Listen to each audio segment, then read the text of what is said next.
With the recent news that we're getting 5 new heroes added to the roster, I thought it would be a fun idea to release a video a day going over everything we know about each individual hero.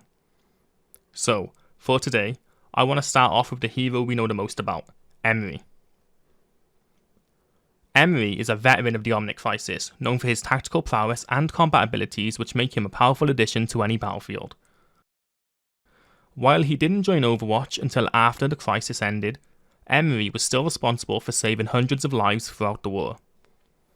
After joining Overwatch, Emre was immediately deployed to Istanbul, where he took place in Operation White Dome alongside Emre, Reinhard Wilhelm, and Torbjorn Lindholm, where they fought against the hostile Omnics who still remained loyal to the god program Anubis. This operation was a failure, and after the team was deployed to the area, they came under heavy fire from the Omnics, leaving both Torbjorn and Reinhard heavily injured.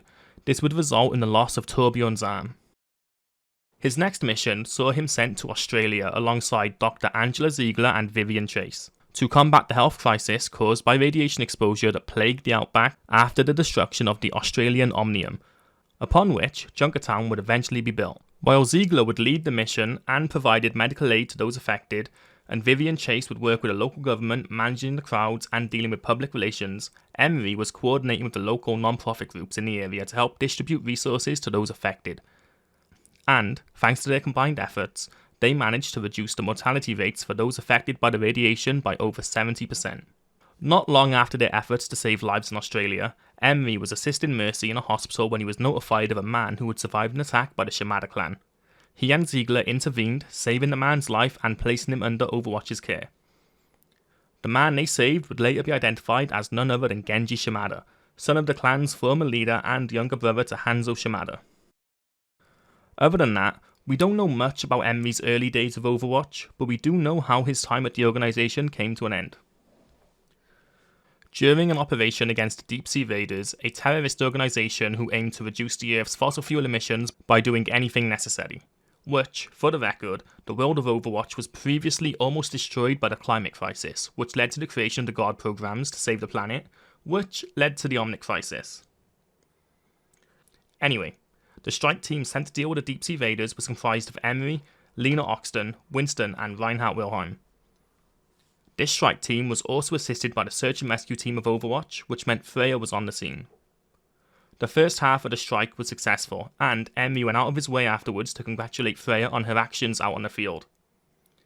Later on, Emre would work with the search and rescue team to evacuate the civilians in the area while the strike team provided cover. The plan was to clear the civilians out of the city and then Overwatch would engage the raiders directly.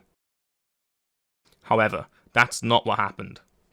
When the fighting began, Gabriel Reyes and his team brought the fighting into the city before the search and rescue team could evacuate the civilians. This led to 14 civilian casualties during the fight, with Emre being forced to call the strike team back. After the failed rescue and the unnecessary death of the 14 innocent lives, Emre would confront both Anna and Jack Morrison. Morrison defended Gabriel's actions, suggesting that Emre understood how complex these operations could be. Emre, realising he was on the losing side of this debate, agreed with Jack, and then immediately resigned from the group.